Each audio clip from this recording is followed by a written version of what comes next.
So we're gonna go for a drive here in my 2003 Buick Park Avenue Ultra. What a name. We're just gonna go for a quick little drive here to see JR and see how this all does. Ooh, man, that did not want to shift in a second there.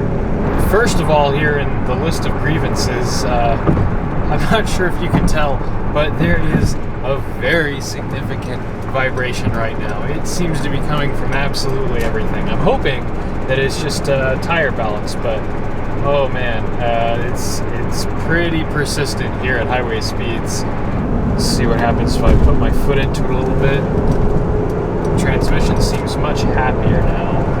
It's definitely not slipping. That's the nice thing. That's why I'm okay with spending some money on this car here in the near future, is that the transmission is not slipping.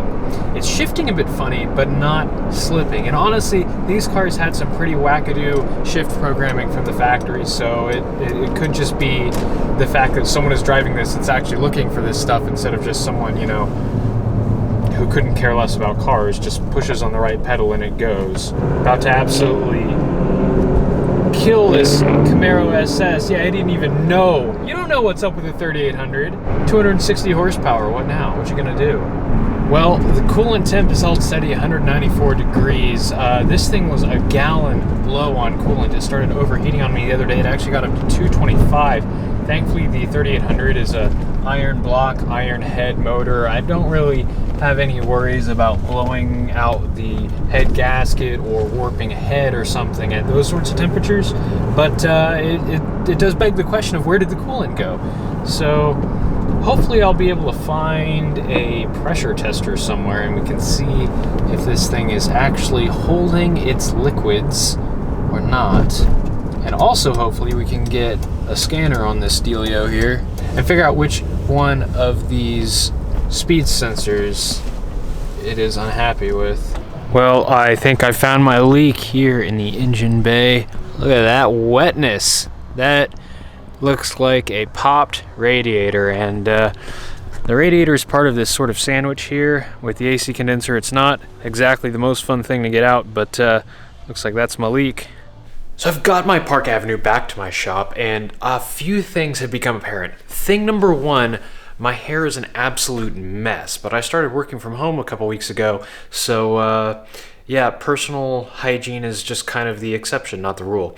Thing number the second, this car is massive. It basically doesn't fit in my shop. Here we've got that's what I'm dealing with at the back. I've got this thing right up against the door pretty much, and I just barely have enough room for me and tools in between the car and my workbench. That's a lot of fun. Third thing is I'm a bit of an idiot. I forgot to clean this before I'm going to start working on it, which kind of sucks. Working on a dirty car is never as much fun as a clean one, but now it's in here and I don't want to try and wrestle this thing back out to clean it, so just gonna make do, I guess.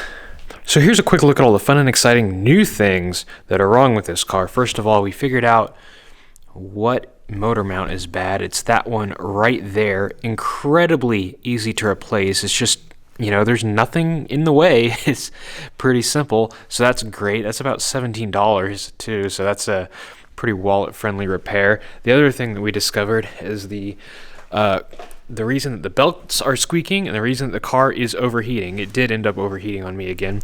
I saw moisture here on the radiator. I thought, oh, well, it's the radiator. But then we realized there was also a line of coolant. Focus, please. There we go. There's a line of coolant here on the hood, and I saw steam coming from down in here. L water pump has decided to pump no more. Well, it's pumping, but it's also leaking.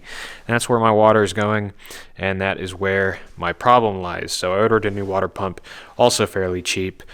So that will solve my overheating issue and my belt squeak too, since it won't be slinging coolant around everywhere and getting coated in coolant. So that's pretty nice. I also use John Ross's code reader. You can see the readout here.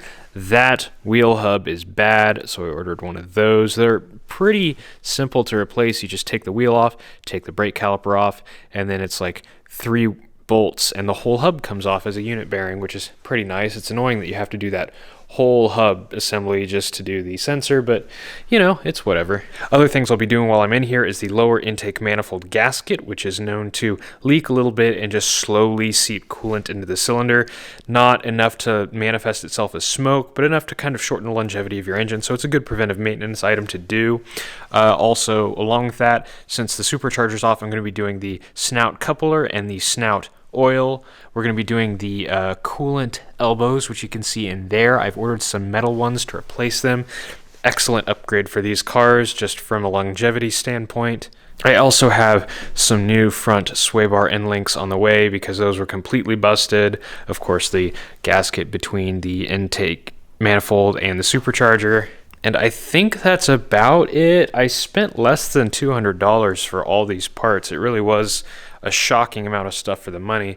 But yeah, now it's time to dig into this 3800 and see what we're dealing with. So I guess the first step here is just to pop off this cover. And you actually do that by taking off this entire oil fill nozzle. Hello? I put my back into it and got the cover off, and now you can see why there's a cover on here in the first place. This engine is kind of disgusting, and I don't mean the dirt.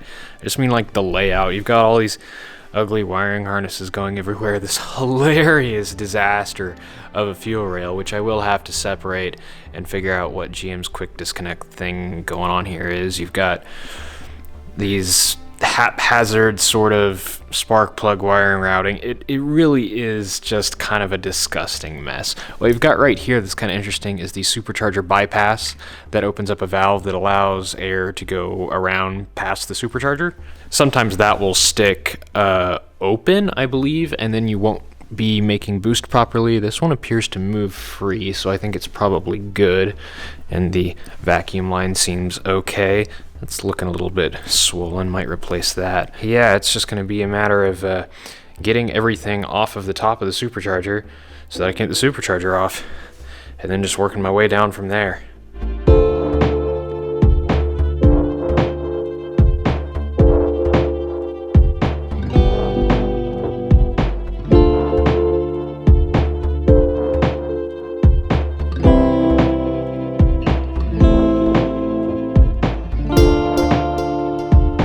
Getting the belt off is pretty trivial. You just take a T50 Torx and stick it in here, and then rotate that, and then the belt will pop right off. And that tensioner is absolutely roasted.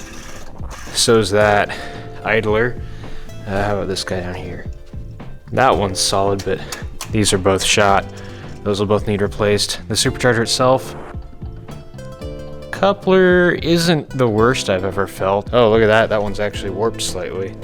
It's got a little bit of a bend in it. My gosh, that is trash. Behold my lazy genius. I don't want to get underneath the car and drain the coolant, so instead I just stuck a transfer tube down the radiator. I just need to get it below where the lower intake manifold is so that a whole bunch doesn't come out when I take that off. So, you know, smart.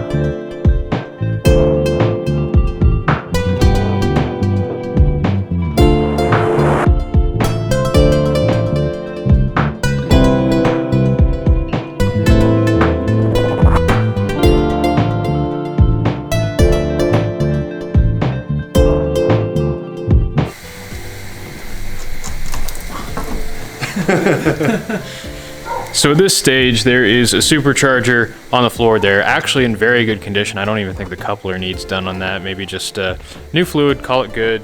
Coating looks okay. But then down here, the coolant elbow came out of here just fine, but that one just snapped with absolutely no effort whatsoever. So now I've got to dig a little piece of it out of that front cover. And then Whoever changed the alternator on this was an idiot several times over, because several bolts just were straight up finger tight, and they just kind of randomly pick and chose bolts. And if you put too long one in the wrong hole, it punches right through the valve cover. So that was probably, that's an oil leak, a big open hole.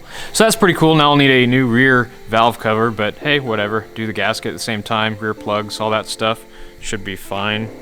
The plug wire posts are super happy with life right now. I bet you the other side's squeaky clean. Yep.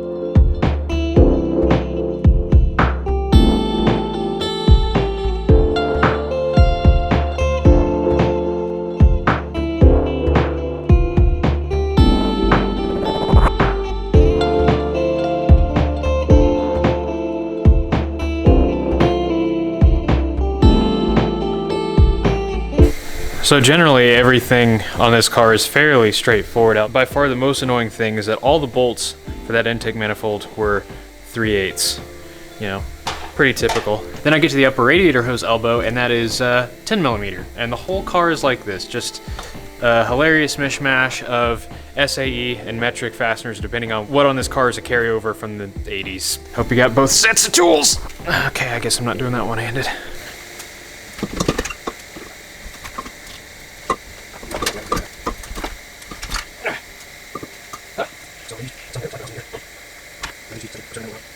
There is always more coolant. No matter how much you think you drain, there's always going to be more. Well then, that seems like a pretty good stopping point. Really not a whole lot of surprises here other than needing a new rear valve cover, and some vacuum lines came apart that always come apart. Someone's definitely been in here before. This has the upgraded metal Felpro gaskets that clearly weren't there from the factory. One of the manifold bolts was finger tight, and there doesn't appear to be RTV in the corner of the intake gaskets, so I'm really not super confident that the person who worked on this before was, you know, competent, but hey, at least it'll be put together correctly when we're done. Despite being pretty dirty on the outside, this engine looks pretty clean on the inside too, so it appears to at least have been well taken care of enough to be a solid thing to build off of, so that's nice. So at this point, I guess I'll just go get some food and go edit this video. Thanks for watching.